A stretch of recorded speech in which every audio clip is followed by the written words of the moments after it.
Welcome to Every Horror Movie on Netflix, the show where we watch, review, and discuss every horror movie on Netflix. Again, I'm Chris, and again I'm here with Patrick. Hello. Elizabeth. Hello. And Steven. Hello. And you know what? Happy Halloween.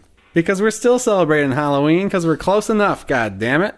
And it's a great holiday, especially for a group of people who like talking about spooky stuff. Have you guys been doing anything for Halloween besides watching Netflix movies and talking about them on the air? I've been casting some spells, lighting some candles alone in the dark late at night, but that's about it. What about the rest of you? Well, I've been working hard to prepare my 3 different Halloween costumes for various events. 3? Well, Yeah. you have to tell us what you're going to be. I Okay. know Stevie Nicks is one of them, right? Yes, I'm going to be Yeah. Stevie Nicks for a real Halloween. And then I'm going to be a dog for my work Halloween because there's a bunch of little kids. Not my choice. Pretty ticked about it. And I'm also going to be Janet from Rocky Horror for the showing of Rocky Horror. I've just been Nice. procrastinating like a motherfucker on getting my Halloween costume together. I'm supposed to be Tom Petty to Elizabeth Stevie Nicks, but still have yet to grab a wig and the requisite jacket that Now, I need. you decided that before Tom Petty died, right? I did, yeah, and then for a And minute... he had a moral quandary. Yeah, for a minute I was worried that maybe that was like an inappropriate or disrespectful Shit, choice, dude. but Are you decided going to go to for be it. zombie Tom Petty? Don't be me for I could. Halloween. This is actually one of the first years in a long time where I'm going to have a Halloween costume, but it's for the Halloween party we're going to on the 4th. Woohoo! So I can't tell you what it is. Tell It's me. going to be a surprise. Also, don't you have a New Orleans costume? Yes, because Patrick's having a New Orleans-themed birthday party, and I have a good costume plan for that, but that's also a surprise. But it's not Drew Brees. Such so a man of everyone mystery. Is sad. Man of mystery. But, you know, the most appropriate thing you can do on Halloween is cozy up with a horror movie. And we just watched Abattoir. Not to be confused with Avatar. I watched all of Avatar, and then I found out we were actually supposed to watch Abattoir. I worried that might happen. Yeah, but it was a great emotionally stirring experience. You know, I understand that Darren Lynn Bousman actually wanted to make Abattoir in 2006, but it took a decade for technology to catch up to his vision. What if Darren Lynn Bousman had made Avatar and James Cameron had made Abattoir? Abattoir would be a much better movie, I will say that. I don't think so. I think no way you cut it. Like, But no, I was actually super, super excited to watch this movie. I forgot that this movie was a thing, but I remember I heard about it a year ago because I am an avid fan of the Saw franchise. Darren Lynn Bousman is best known for directing Saw 2, Saw 3, and Saw 4, which really did, those 3 movies really set the pace and the style of the Saw franchise as we know it today. And I saw that he had a movie out called Abattoir last year. Abattoir is a slaughterhouse, in case you don't know that. And I was like, I gotta see this movie. But it was like VOD only. I actually had planned to watch it on VOD when it came out, but I just completely forgot about it. probably for the best. Well, you know, I'm glad we got around to it now. God bless our podcast for hooking you up with that. God bless. You saved like $4.99 on Vudu.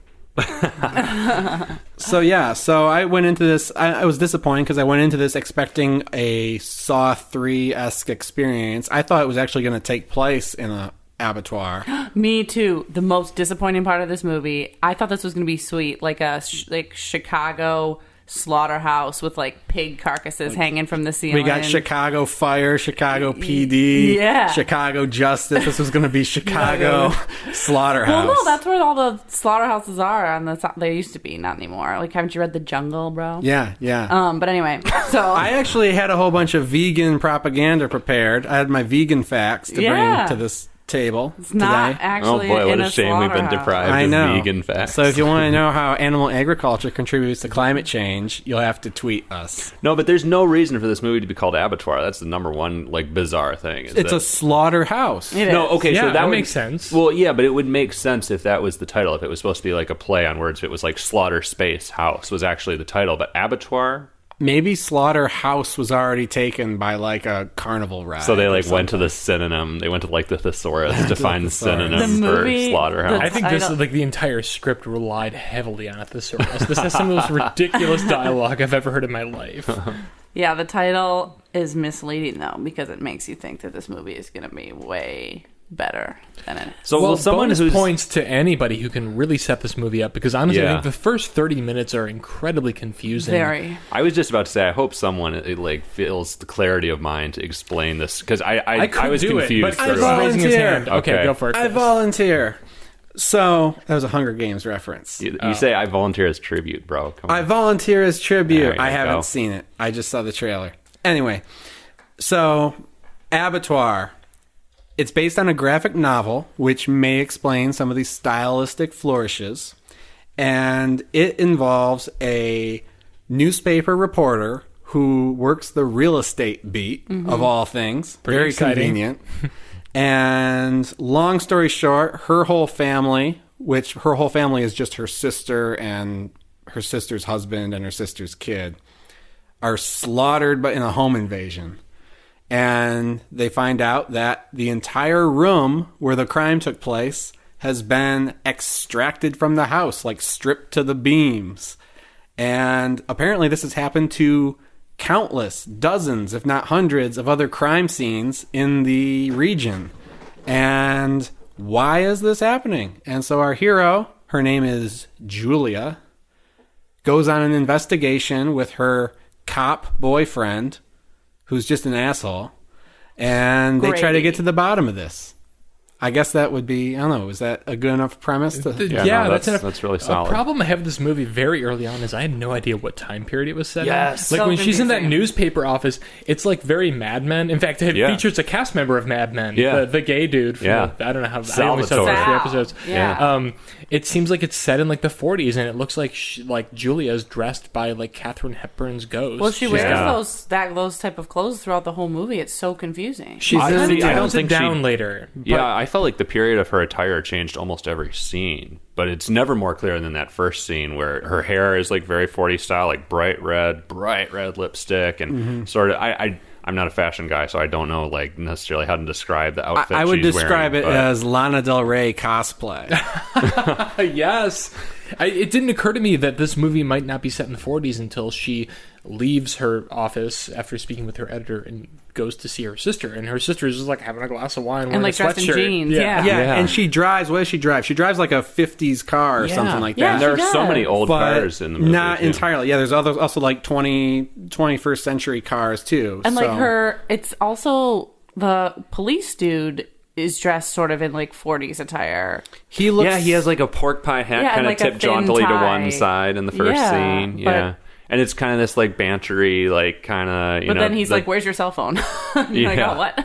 Yeah, it's really weird. I mean, it felt to me kind of like 1989 Batman, where you have a contemporary setting, but like the production design is very heavily motivated by like the 40s and stuff. Except they didn't go all the way with it, and in Right. fact, it becomes I guess I would call it a plot point where they're actually acknowledging that, like, oh, she likes old things. Do they acknowledge that? Yeah, so it's there's a not. line later in the movie that, I mean, we should probably save for spoiler space, but there's a line that she delivers later that like blew my mind. I've never heard anyone say anything like this in my life. Yeah, so it's implied that this isn't just a universe that they're setting up, but this is actually something specific to the characters. The other thing that struck me really weird very early on with this whole time period thing was just the newspaper that she works at is very like, it feels like the Daily Planet or something. And I'm probably especially sensitive to this because I'm a journalist, but I always just find it so funny the way like media and newspapers are portrayed in movies these days. But it's very like old fashioned, like people are typing, you get the sense that it's a print newspaper, which is like a thing that doesn't exist anymore. Yeah, you know, We know it's a newspaper because we see like the fresh right, copies yes. like coming down the, the barrel. printing and it's press, like, yeah. The actual presses are running. I mean, if she were a real estate reporter today, she'd be writing like, 20 celebrity mansions you can't wait to own. Yeah. Or you won't believe. Julia.com. You won't believe where they put the pool where? Question mark, question mark, question mark. well, the dialogue too in those early scenes, or for most of the movie, any scene that Julia's in is very much like His Girl Friday. It's like that snappy, like Howard Hawks dialogue from the 40s and 50s. Yeah. And it's so fucking ridiculous. And nobody in this movie can sell it. Oh yeah, Like, other than the dude from Mad Men. Because he has, I wrote down one line where he says something like, "You're getting in over your head, kiddo." He uses the word "kiddo," which no one fucking says anymore. But he kind of has, he knows his way around that kind of shit. The probably characters, from Mad Men. the characters, 100% talking cliches the entire movie. So much that's like a deliberate creative choice. But I mean, maybe.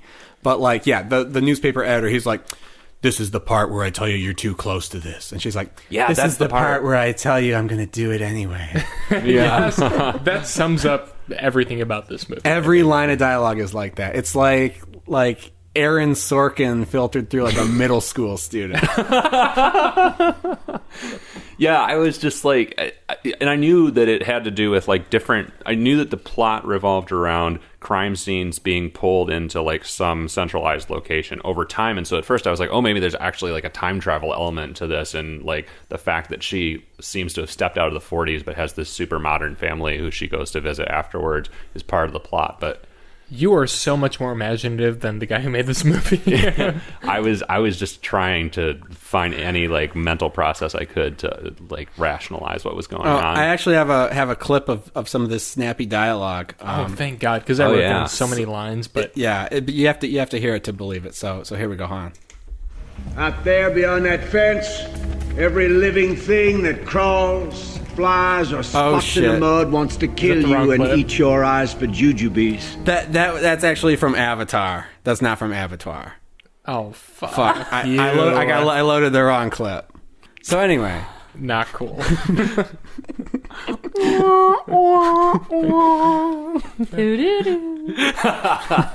I love this line where like, so she Julia really wants to Jules if you Jules, yeah. Jules if you're a boyfriend. Jules to her friends. Oh, can we just say real quick the way they establish that she and this cop are like former lovers? He's like, "It's the least I could do after you ate all my breakfast cereal," because they've been sleeping together, so he's there for breakfast. She didn't eat his dinner cereal or his lunch cereal. There's a line where her editor, the guy from Mad Men, is like, because she's a real estate writer, but she wants to write. I'm catching up to that. I didn't get what you were saying at first. It's a slow burn. So like she wants to write for like the crime page, but like he's like, your writing needs more color, and she like holds up a newspaper very dramatically and says, "Black's color, white's color. It's all right here in black and white." Also, like black and white are not colors. Not true. Not unless you're a dog.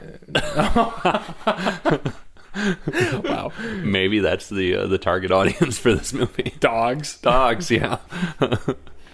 But yeah, beginning of this movie I thought was very incoherent. I had a hard time following the plot. I had a hard time following the dialogue. And it's especially confusing because her family gets like brutally murdered by a home invasion, and then she like goes back to the house and the killer is sitting at the table.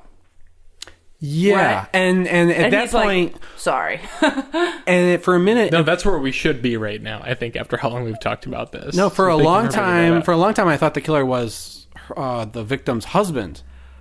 Oh, did any of you misunderstand that? I was confused. I didn't know if it was the husband of the killer because I didn't have any investment in either at this point. Yeah, because it happened suddenly. We meet two middle-aged guys who look very similar within the first 5 minutes of the movie, and one of them's the husband and one of them's the killer.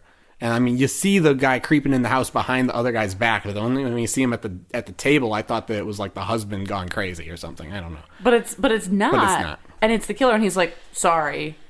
And she's like, "What did you do?" And then the cop's like, her friend, the boyfriend, and the cop is with her and just like handcuffs him. And like, do we see that guy again? I don't. Yeah, because she visits him in jail. Yeah. Oh my God. What was why did he do it? I didn't understand at all. After watching the whole movie, I didn't understand. Yeah, really. Just a psycho, I guess, right? I mean, it's kind of incidental. The motivation, I think, I don't know. We might get into this when we talk about spoilers, but there may be an overarching reason that all the victims are being killed and all the murderers are happening, but it's really not coherent. Well, so she tracks him down to the penitentiary with her detective friend from the newspaper, and this was one of the most baffling things in the movie to me. Most of this was shot in New Orleans, and yet it is clearly Michigan Central Station is the penitentiary, which obviously has no windows in it. This is before they did that weird renovation on it. Yep. Like, it's like does not look like a functional facility. Is that It's the train station. the train? It's Portown. Is that were the interiors done there? Could you recognize them? Because definitely not. Definitely not. It's just like the shot. stock footage. Oh yeah, the stock yeah. footage. It's a big creepy. They went to stockfootage.com and they searched creepy building and they got the train station. Yeah, because otherwise it was shot in Louisiana. I assume for tax credits, like pretty much everything else is Louisiana. We used to have tax credits in Michigan. Yeah. Before, Those days are long gone. before the dark Chris days. said in a Louisiana accent. Well, I think we can probably go into kind of what's going on with the mystery because it's on the movie posters, it's in the trailer. But basically, the premise is she investigates where the rooms are taken out. Okay, so Sucked out like a fucking vacuum. a vacuum sucked out the crime scene. I don't know what Scraped kind out of with a giant melon baller. I don't know what kind of contractors they have doing this, but it's like I don't know how they would even do it. But yeah, they just take the room out. Well, there's a little bit of drama, like dealing with like insurance agents and like real estate agents about like how what's going on behind the scenes, the politics. Like people buy these properties, and if they take the room out, who cares? And It seems like an understand any of that. earthly thing, though. It doesn't seem like magic that the rooms are gone. They're like, yeah, this old guy comes and he signs the thing, and the escrow clears, and he takes they possession. say the word escrow like 40 times. Yes, thank you. Yeah, I mean, it's very grounded stuff. But then the room's just gone. Anyway, so she eventually follows the trail to this, sleepy town called, New English. New Yeah. English, New English, worst yeah. name for a town ever. And I feel like Julia, the actress who plays her, like can't say it right. Like it sounds like she's saying New Anguish every time. Did I you guys didn't notice notice that? that, Like she no. didn't I seem don't to be able to know. pronounce She is it. Canadian, so Is she? might be hard. What do you know about her? She was in 90210 on the CW, which I watched religiously at age 14. And she played this like crazy bitchy girl who got pregnant like 4 times, and she was great in that. Cause I was going to ask, can she act? no, clearly I not mean in this no, movie. she was perfect to play like a crappy high schooler in the CW's remake of 90210. Well, and I want to take a minute to praise her, in fact, because I disagree with that strongly. I mean, especially because, in general, I didn't have a very high opinion of this movie. Otherwise, I think she does pretty fantastically with the shit material she's given. I thought she was pretty bad. I felt like it was She's like beautiful, but high school level acting. Yeah. Like her delivery of the lines. She almost seems to like reject how I do sense an intelligence in her, but it's in the way she delivers the lines. It seems like she rejects how terrible they are, and is like almost seems to be like poking fun at how bad the dialogue is. That's how weird of a performance this was for me. I just thought a lot of the nonverbal stuff worked well. Like a lot comes through her face in some of the emotional scenes. I mean, obviously the dialogue is pretty shit, but Yeah. I guess. I don't know. Should we explain, before we get into spoiler territory, what's happening with the rooms? Because it is in the marketing, but yeah. But it seems like a spoiler because this is...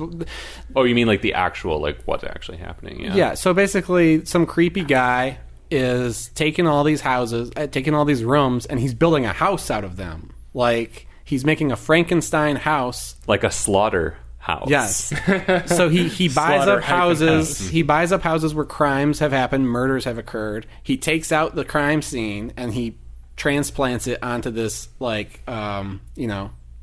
Frankenstein house that consists entirely of rooms where people have been killed. And that like brings up, I think, the most confusing point of the movie, because you know that going in, like it's pretty clear.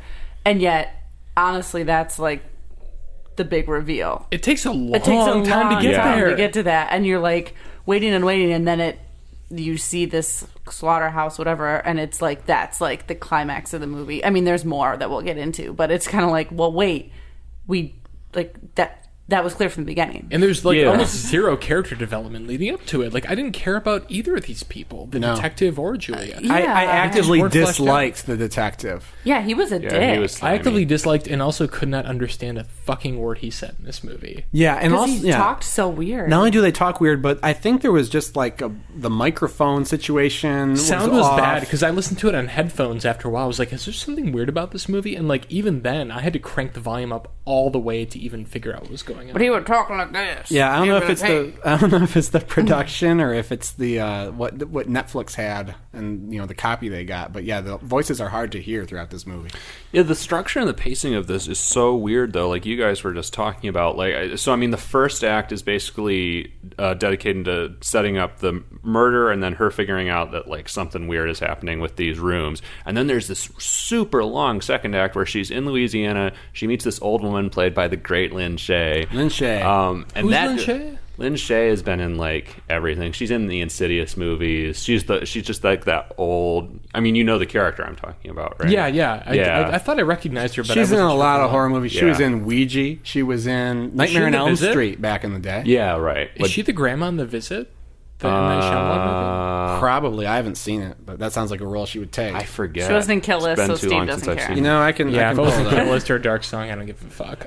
But yeah, there's this like super prolonged second act where she's like kind of unraveling like the backstory behind this whole like room thing, and then like the capper, like the kickoff to the third act is her finally getting to the slaughterhouse that you know is going to happen in the first place, and you're just like sitting around this mansion like talking to Lynn Shay, who is delightfully weird in this movie. I really enjoyed her, but it's like boring. Well, and two, like, there's so much. She goes to New English to kind of track down this, like, to figure out what's going on. And, like, it's a very unwelcoming town. A lot of people are like, get out of here and go or whatever. She's kind of just wandering around this weird town. And there's a lot of, like, pseudo horror stuff that isn't actually scary, where people are like, you should get out.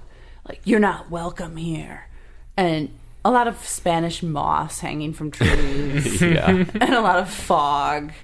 And it's kind of just like, it's not building up. The plot hasn't been established so that you're waiting for something to happen.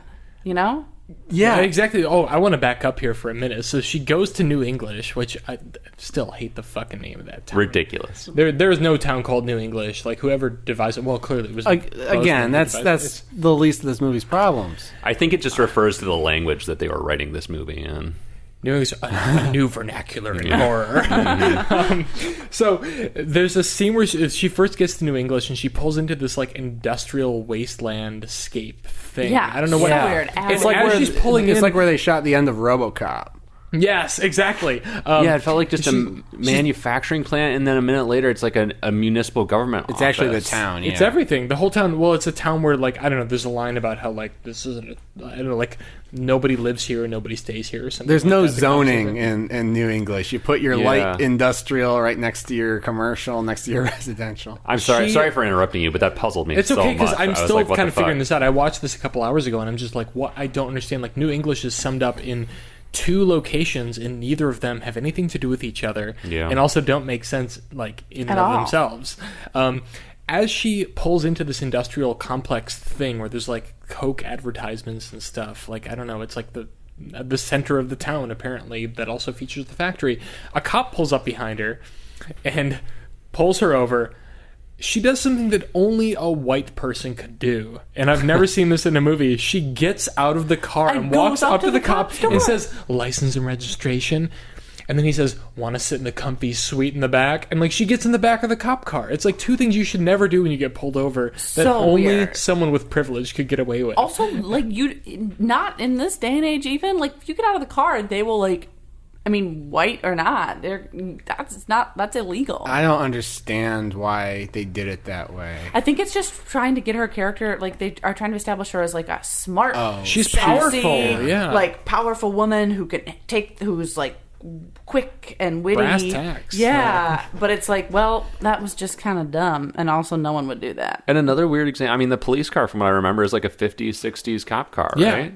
And then these period details are so puzzling. She leaves her car in like the middle of the road and like goes into this office building and then for 5 minutes. For 5 minutes. Right? She only 4 minutes. It's very clear. She has 4 minutes to look through the files. Yeah, but then she comes back out and her car is getting towed, which, like, of course it's fucking getting towed. You left it in the middle of, like, literally the middle of the road. No one could get around it. And she's like, my car! Completely unnecessary scene. But also, like, really quickly to get your car towed. But that gives you the opportunity to open the phone book. Again, period detail. Like, obviously the payphone doesn't work, but she gets the address to... Well, I mean, I guess we can explain what at some point. Yeah, I didn't get... Wait, what was she looking for in the phone book?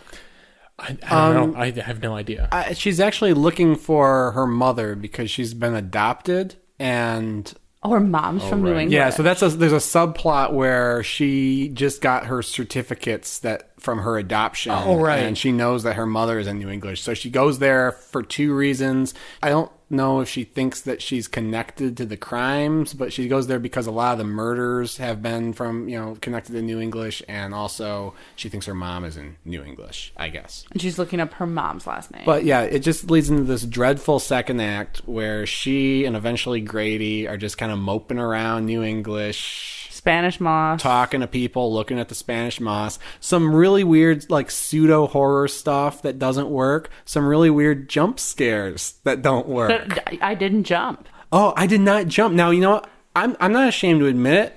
I jump at a jump scare. Jump scares are great, even in a bad movie. Same. Yeah. The jump scares will work. But the jump scares in this movie are like she's in the factory and like they start like welding or something, Yes. and there's like a shower of sparks in the background, and it's like the music is There's like blood on the walls for no reason. And there's something else where like she's in the house and there's like just another thing that like just happens and it's played as a jump scare, but it just doesn't work. I mean, I just don't understand how incompetent you have to be to mess up a jump scare. There's so many weird just like kind of signifiers of horror in this. Like Elizabeth mentioned the Spanish moss and the fog before. There's so many things that just feel like an alien like looked at some horror movies and like picked out a bunch of like the things that you see in a horror movie and then like kind of try to throw them all together. Well, some of that I actually enjoyed, and we can talk about that later, but yeah, I see what you're saying.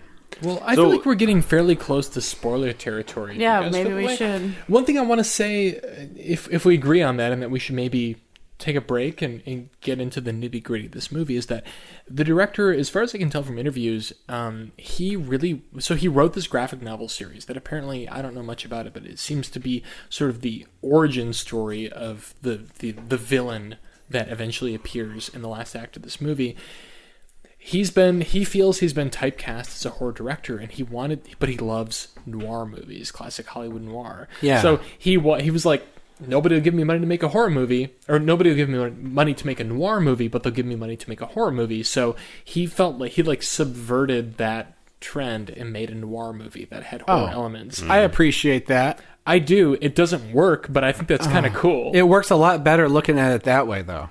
Yeah, it does. They should put that in the notes before they start. And that the movie. explains why Grady, the detective cop, was wearing like the Max Payne outfit the whole movie, and like drinking whiskey the whole movie. But I don't understand why, if you want to make a noir movie and you're given money to make a horror movie, why not make it like period appropriate? Like commit, like set it in the 50s. Set it in 1940. Yeah. Why are there why are there cell phones? Why do her outfits constantly change throughout the movie? Like it feels like she becomes like more and more modern in her appearance as the movie goes on. It doesn't make any sense. Like I feel like there just wasn't really a clear vision behind this. You know what? There may have been a thematic reason for that, but it escapes me. But it's possible. I didn't notice that. But if she was moving from old to new, there's a chance that was intentional. I don't think so. There was one moment where I realized, like, oh, she doesn't have, like, the 40s hairstyle. Yeah, all the, like, I think that's because she was, like, things. running and stressed and sweaty. Like, early on in the movie, it looks like she has, like, 5 different hairstyles piled on top of each other in that 40s way where, like, you have to wear a hat to balance it. And then, like, later she looks, like, kind of normal, like, still overdressed for being on the bayou and, like, looking for ghouls. But what did we like about this movie? I like the score, actually. I don't know how you guys felt about this. It appears very briefly, but there's this kind of... It reminded me of Rosemary's Baby, like the kind of women kind of chanting in this sort of occult way, kind of like a sickly, sweet sort of melody. I like that a lot. That kind of creeped me out. I didn't even notice that. Score is always kind of a weird blind spot for me. Like, for some reason, I'm not very well attuned to it unless it's super obvious. But that's interesting. I really like Jessica Lowndes, who played... Julia, which I already mentioned, and there's some stuff in the third act that I do like that we can touch on more when we get into spoilers. Yeah. And yeah, not a lot else other than that. Yeah, I'll just be very vague, but yeah, like the first 2 acts of this movie just did not move me at all. The last act of the movie I thought was very interesting and probably holds a lot of appeal for a horror fan. Lots of interesting stuff. All the good ideas in this movie came into the end. Everything that was fun. Totally agree. Everything that was fun was in the last 20 minutes. There's a couple great performances. Lin Shaye shows up and does her Lin Shaye thing. Yeah. She's fine. The villain is also very cool and very interesting, I thought. And other than that, I don't know. Yeah, Elizabeth, Lin Shaye. what did you like about the movie? Anything? Well, so full disclosure, I didn't see the last 12 minutes of this movie, so I have no idea what happened. Oh, shit. What happened? Are you kidding me? Yeah, I haven't seen it. But I liked her outfits, even though they didn't fit. I thought they were nice, and I was personally inspired by them. Yeah, I did like some of the production design stuff when it was actually trying to be old-timey. That was fun. Before it's revealed that it's 2016. Right. But Also, like her the Spanish outfits are moms. fantastic. I love that, like, plaid jacket. Yeah, and, like, the they're lipstick, so the makeup, stylish. and the weird hair thing. Like, she looks Her, like full Katharine skirts. Hepburn in His Girl Friday. Yeah. Like, it's a cool throwback. Mm-hmm. Cool. All right, well, Patrick, would you cue it, view it, or screw it? Would it shock you if I told you I would screw it? No. Would it shock anyone? No. Okay. Absolutely not. Do you have anything else to add, or? No, I think I've pretty much covered most of He's it. That's covered not the in spoiler bases. territory. Okay. I would say screw it. This movie honestly made no sense to me. Like, once we get into spoiler territory, I'm going to ask everybody some questions, but I couldn't follow it. It made no sense. I wasn't scared. Yeah, it should have just been in a real slaughterhouse with carcasses. That was disappointing. I would love to see what the direct... Well, I guess there is a slaughterhouse in Saw 3. So if you're looking for a Darren Lynn Bousman movie that actually takes place in a slaughterhouse... Or some pigs get fucked up. Yeah, Saw 3. Steven. I mean, what do you think? Screw it. It's terrible. Like, this felt like homework. I had to restart this movie 3 fucking times just to, like, get through the first 30 minutes. There's nothing really interesting going on here except in the last few minutes. Like, I do think that, like, the final reveal of the house with all the torture or, like, murder rooms attached is, like, a pretty inspiring visual, but it's on the poster. Like, look at the poster. You've seen the movie. Yeah, you've seen it. You know, all right, this sucks. I have to give it my most begrudging cue it. Chris. I have to give it the lowest cue it possible. Just on the strength of the last 20 minutes. Once you actually cut through the bullshit and you get to the slaughterhouse and you see all the rooms put together and they're all haunted and there's just some good old fashioned... It's like riding through a haunted carnival ride and all kinds of stuff happens. The villain is pretty compelling at the end. I think that's a reason why if you're a horror fan and there's nothing else in your queue... Go ahead, watch Abattoir. You'll find something to like in it, but you might fall asleep first. I did. So with that, we're going to go to our intermission. Watch the movie or not. When we come back, we're going to delve into some of the more finer plot details. We're going to talk about what happens in that ending, and we're going to explain to Elizabeth what happened while she was sleeping.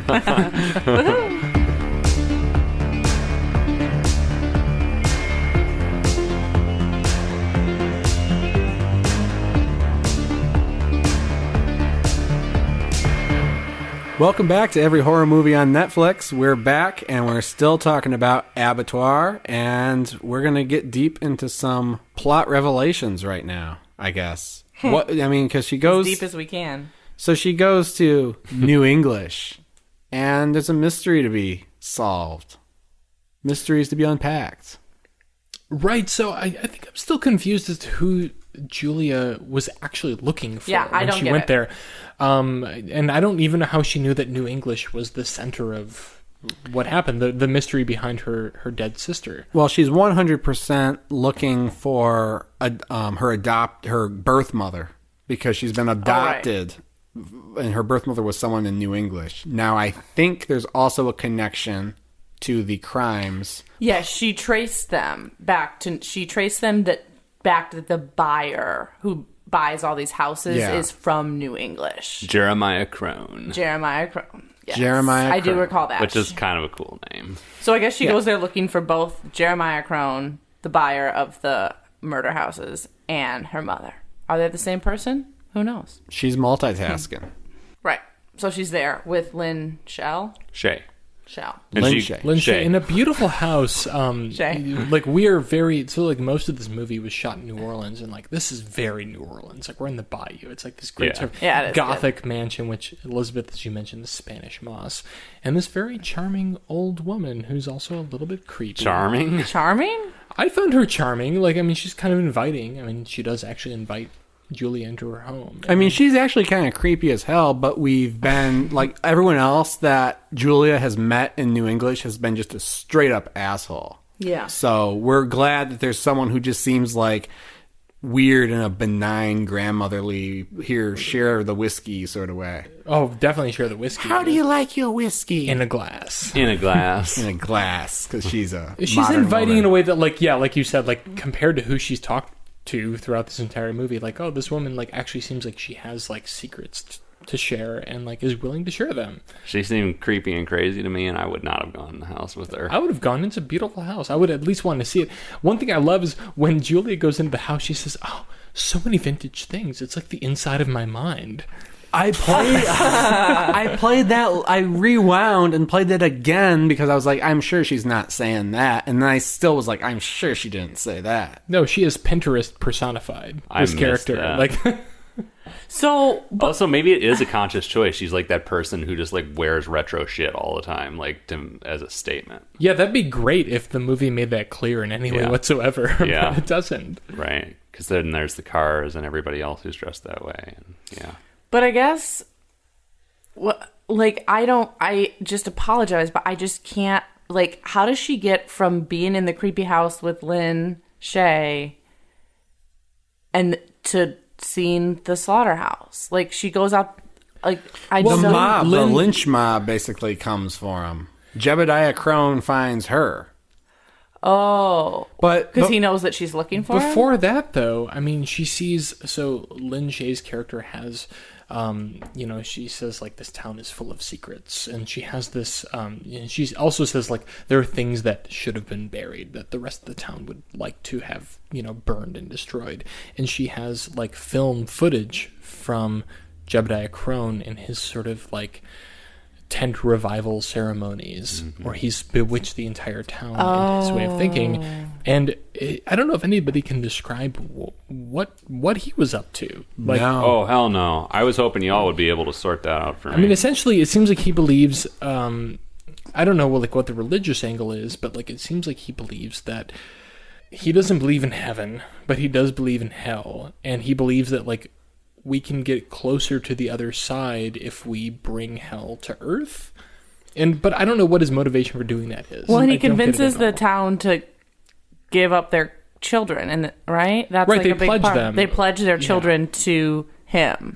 Yeah, but the motivations for all this shit are never explained. I think this may be a case because, Steve, you brought up that Darren Lynn Bousman created the comic, which I did not know. Yeah. But I think he may have just been too close to the source material to make this movie, because I think if the source material were passed off to someone looking at it with fresh eyes, they might be like, hey, I don't know who Jebediah Crone is or what his motivations are. Let's spend some more time on that. Right. Well, so from this, like, article in Salon that I read, it seemed like he wanted to create, like, a multimedia horror story. So the graphic novel was the beginning, and he mentions in the interview that there was also a TV element. And that, as far as I know, never came to fruition, but he speaks about it as if it had, as if that was like, maybe there was a project he pitched that didn't get picked up, or he did a pilot or something. But it seems like there's a lot of information that, like, this movie just is not equipped to deliver to us.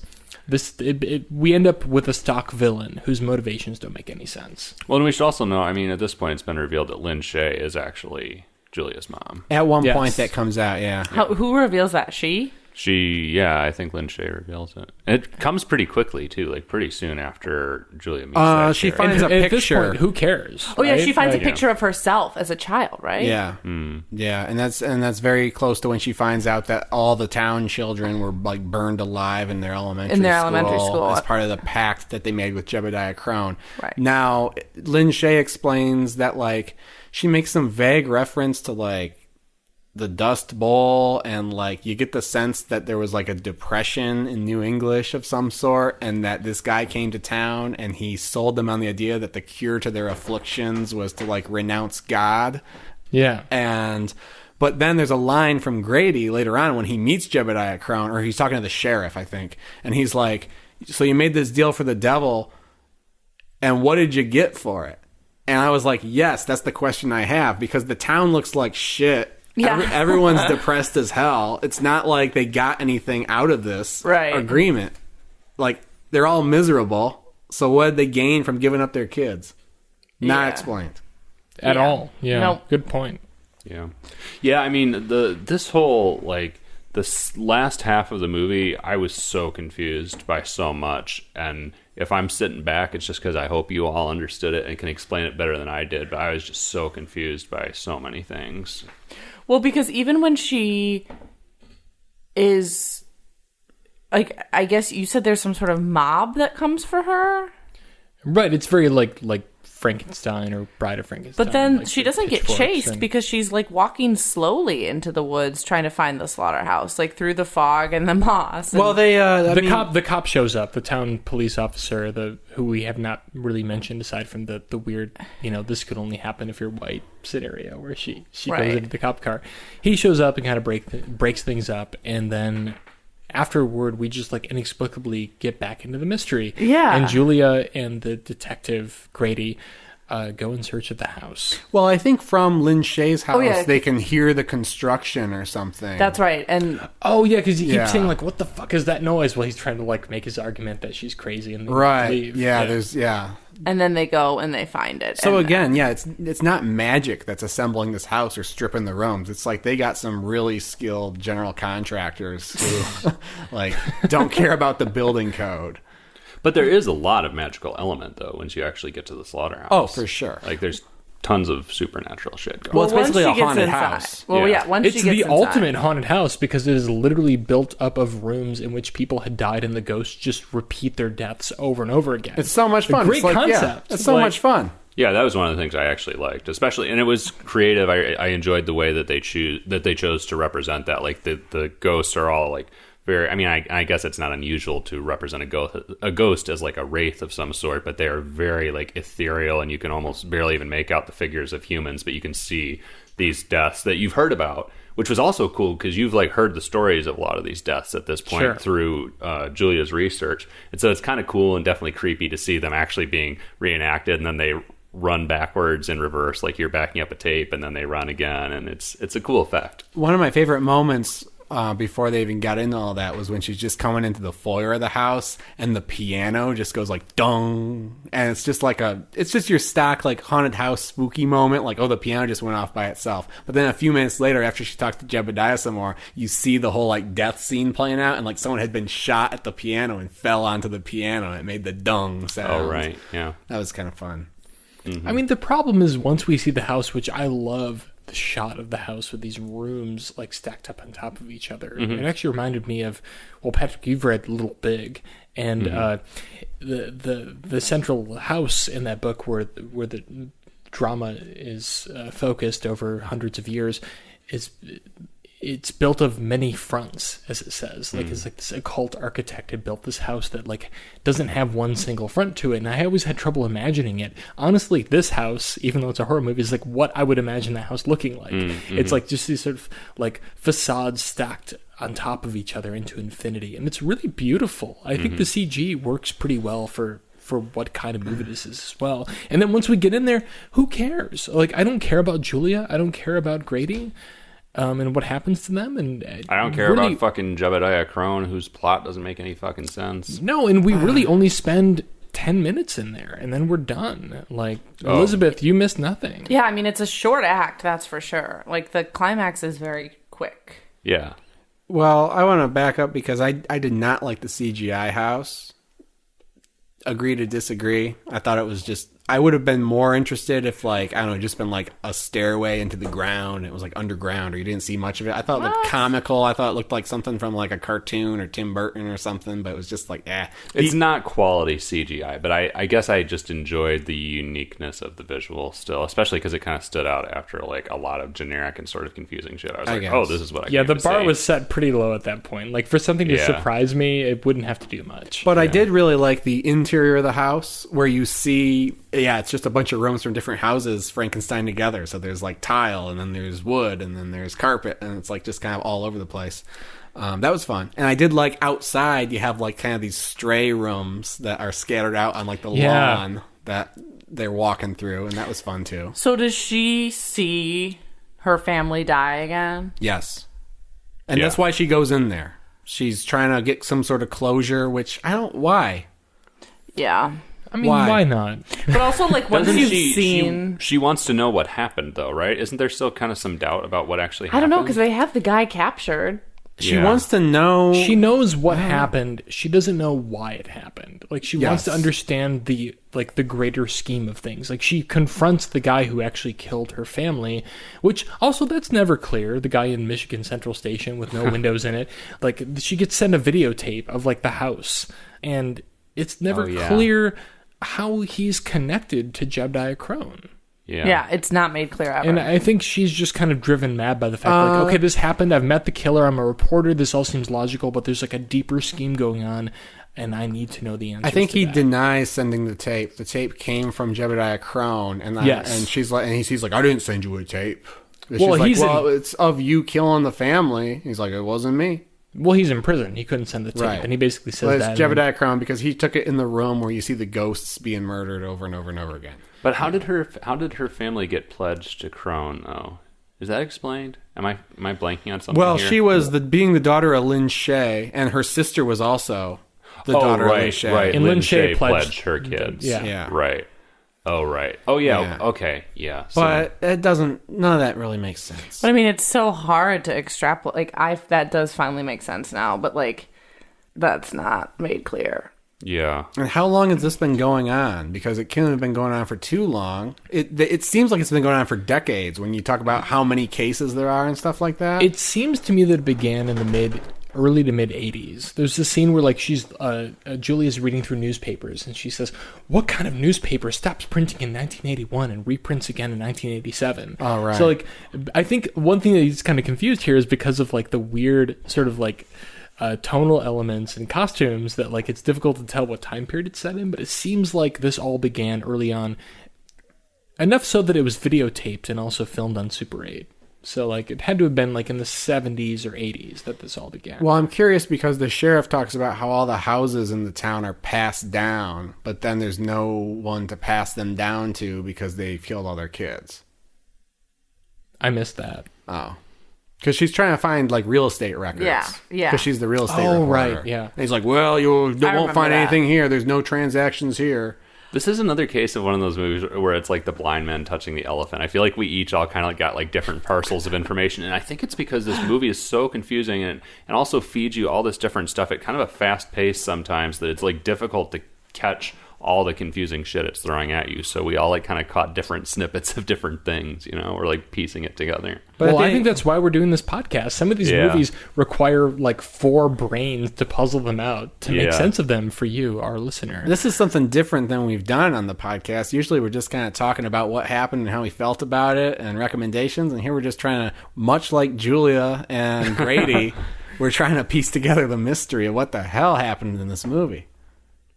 Yeah, but she finally does actually get to the room and see the like ghosts reenact the deaths of her family. And this is also a moment where I thought Jessica Lowndes did a really good job because they don't actually really show the murders. It's all on her, and the murder is mostly happening off screen as she's watching it get reenacted. And I thought she really did that very nicely. But then the final, like the climactic scene that occurs after that is so weird. And help me piece this back together, y'all. So Grady shows up. Yeah. Mm-hmm. And she, like, he cannot handle ghosts. Oh, he just she's starts shooting fucking everything. Yeah, and she's got the Chekhov's knife that she's been holding. She's been just hanging onto this knife the whole time she's been walking through the fucking house. And you know what's going to happen. Yeah, you know something's going to happen with that shit. And why doesn't she kill Jebediah? Grady... she has no reason to. He seems innocent enough. Yeah. Wait, what? What? No. Jebediah, he's just chilling. Why would she stab Jebediah? He collects the murder rooms. Plus, Jebediah is like powerful as fuck. I mean, he's like pounding his like Thor staff into the ground, creating like flashes of lightning that like affect the way the house works. I mean, he's basically like a magician. Oh, okay. Well, and he pulls this like, you know, jigsaw-esque thing at the beginning when she comes up and he's like, you can walk away with everything you've learned, or you can come into my house and be part of this forever. And so, of course, she's like, hey, sounds good. I'll just go in the house. And then he gives the same choice to Grady. And Grady's like, I'm going to go in the house. Because he loves Julia, apparently. And then he finally catches up to her and like taps her on the shoulder. And she flips out and turns around and just slashes the him most with accurate the blind knife slice of all time. Did she feel bad? Well, yeah, she's like, oh, no. She tries to stop the bleeding. He bleeds out. And then Lin Shaye murks her with a handgun. Yeah, Lin Shaye shows up, and you think she's going to defend. Why did she kill for her? a minute, because she pledged her kids. For this benefit that is never tangible in the whole movie. Yeah. And then it literally ends. It literally ends. And is there a monologue at all, even? Yeah, I think they repeat the quote from the beginning. Yeah, don't it's they? like, oh, which, Steve, house. can you... It's Thoreau. There's a Thoreau quote. Oh, it's... this is a very important movie because it opens with a Henry David Thoreau quote. I learned from NPR recently that it's actually pronounced Thoreau. Henry David Thoreau. Well, it's a very out of context quote from Thoreau. Well, thank you for that. It is, and also research. it appeared on screen. Like normally, I'm like, okay, like you do realize I can read, right? Like when quotes appear on screen, I think like they linger for too long. This one like happened so quickly that I couldn't write it down. I had to like go back like 3 times. I wish I had written down the quote, but all I wrote down was just like my note was, it starts with a fucking Thoreau quote. That's what I started with, and I was like, oh boy, let's back up a bit. So our houses are such unwieldy property that we are often imprisoned rather than housed by them. Bum, bum, bum. But that doesn't really support the... I don't know. Maybe there's some metaphor buried deep down. It doesn't support what the movie was Dude, you know they were just presenting. Googling, like, quotes about houses. Famous quotes, right. yeah. Yeah. So it's maybe worth noting that one thing I don't know if I can find anything to enjoy about the final act of this movie, which I can think of few movies where the final act is literally like 10 minutes.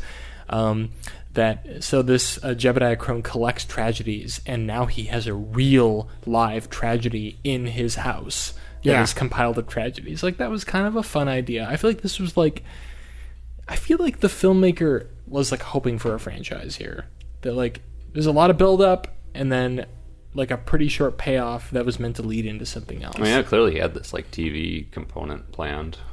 Yeah, and I honestly hope it doesn't happen. Like, I wish failure upon him. There's enough interesting ideas that I would be interested in seeing. I don't wish failure upon him. Like, hopefully he comes back to it and does something better. Hopefully he does Jigsaw Look, 2 he made and 3 4 and 4. shitty fucking Saw movies. Oh, and this. those are fighting words. Those are fighting words. I love you, Chris, but like I don't feel like he's I feel like he's trying to be seen as an auteur, and I don't see it. Like I actually saw no comparison between like the level of filmmaking going in this film and the Saw film that we watched the other Actually, night. that's funny because Patrick and I actually just today watched Saw 5. Yeah, I heard that. And I watched Abattoir last night, and the difference in like the ambition of the production design on Saw 5. You know, Saw movies have great production design, right? Whether you love it or you hate it, it's deliberate. Everything looks grimy. Everything has a Saw look. This movie, like, failed at creating a look, even though they were trying a little bit with the typewriters and the old cars and the weird house. I would say it failed, but it also tried harder than at least Saw 4. Like, if this felt like a more cohesive film visually, like, I understood what he was trying to do.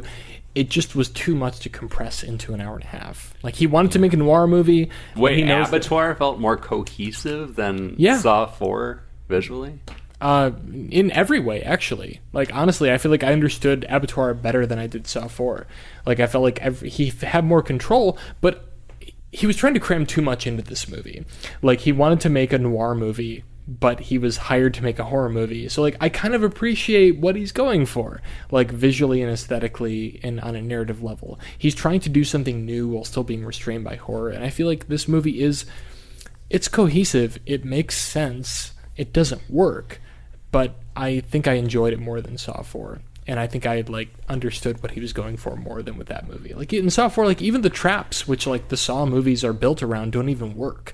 Like, the way that they're edited, like, I didn't understand, like, what was at stake. Well, Saw 4 we just spent, like, an hour talking about how this movie doesn't make sense. How can we say the movie makes sense? Oh, I'm saying it makes more sense than Saw 4. I'm not saying it makes sense. I mean, Saw 4 isn't the pinnacle of Darren Lynn Bousman's work on Saw, but I think the things that we don't like are just another extension of him being too close, being too close to the comic and not being willing to kill his darlings. Like, there's a lot of time wasted on this, like, oh, the people in the town have this kind of attitude, and it's like, I want to spend more time in the house. Yeah. Like, there's enough, if you can get past the just blatantly ridiculous concept that stripping houses of their crime scenes, like, overnight and transporting them and, like, building them onto some crazy ass house. If you can get over that, it's interesting, and I would have loved to see something that played out more inside the house or just in the parts of the town that were more interesting. Mm-hmm. That is such a bonkers premise, though, that I can understand why he kind of like wrote himself into a corner and had trouble getting to the conclusion. Mm-hmm. Like it confused me from the beginning. I mean, when Patrick and I were reading, I think last weekend, the IMDb synopsis, I was like, well, it seemed like there was a grammatical error in it about how like it's something about the killer who like.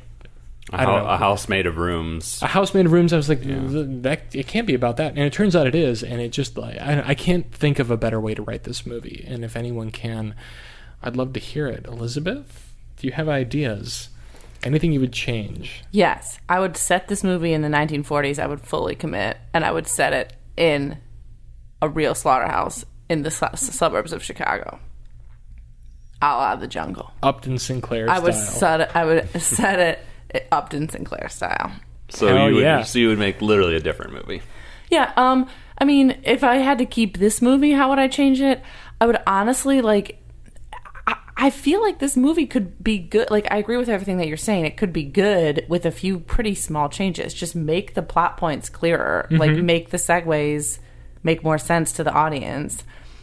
Shorten Act 2 and just give us more time interacting with the crazy funhouse.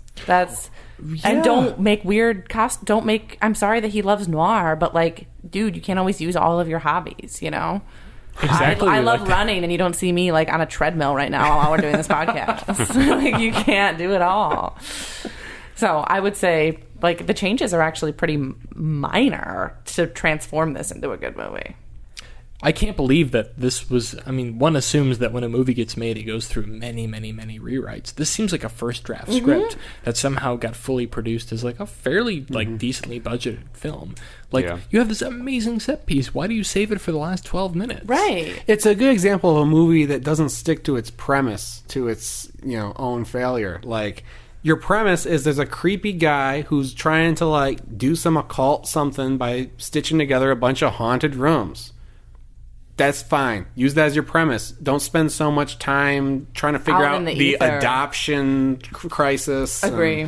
And, Yeah, I think you need to go into something a little more emotional, like almost a Guillermo del Toro sort of thing, where like you end up building some relationships with the ghosts in the house or something and trying to get them to break their cycle and do something new to end the cycle. I don't know. Yeah, something along those lines. Maybe this is a prequel to a TV series that delves into that. Yeah. I hear that they're actually making 4 sequels simultaneously for this. So that A la Saw. Oh, wait, that's Avatar again. Oh, damn it. I've been trying to work in a Slaughterhouse 5 joke, but I have not been able to. Oh, gosh. I wish you could. That was your opening. Yeah, they're going to make 4 I know, sequels. I was like, Yeah, waiting. I was gonna be- say, yeah. I was waiting, but I couldn't. The only thing I could think of to say was, then there will be Slaughterhouse 5. I didn't really think that would be funny. Yeah, great. Well, Yeah, I think that's it. that's it. We're done. Fuck this movie. That's it. So, yeah. And, But hey, Darren, if you're looking for any writers for that TV show, we've got some ideas for you. Yeah. Well, let me edit my review a little bit. I still say cue it, but Steve had a good point over the break. Cue the last 10 minutes. Just fast forward, watch the last 15, 20 minutes. You'll see the fun visuals. You'll see the kooky ghosts. You'll see the, lots of fun ghosts in this movie. The ghosts look really... I actually really like the ghost effects. I think they work really well. She's on the elevator, and there's a ghost, dying on top of the elevator while she's just riding. Oh, that was weird, though. That puzzled me because everything is, it's all the ghosts are spirit form, but then there's, actual Blood. literal physical blood that was drips on great. her That head. was fun. It was fine. There's a ghost who's, just on fire in a chair. It was great stuff, Dude, amazing. Yeah, but yeah, that's all you need to see about this movie. So, if you check it out, you can let us know how you feel. Maybe we got it all backwards, or maybe you can explain some of these plot twists. Check us out, every horror movie on Netflix.com. Tweet us, Facebook us, leave a comment on our Instagram. There's plenty of ways to get in contact with us. Chris, if I wanted to troll us, would that be welcome? Absolutely not. Okay. Of course it would be welcome. You can troll us anytime, and we just might troll you back. But until then, we'll see you next time when we review... Wait, hold on a minute. If we're pretty committed to going through the alphabet, but maybe there's a movie that, is in your queue that you're on the fence about and you want us to review, just let us know, and we'll consider it. We'll take suggestions. If it's worth breaking the order, maybe we'll do it. But until then, we'll see you next week when we review ABCs of Death 2, which is next on our list. Some anthology horror. Whoop, whoop. See you next time. For every horror movie on Netflix, I'm Chris. I'm Patrick. I'm Elizabeth. I am Steven. Goodbye.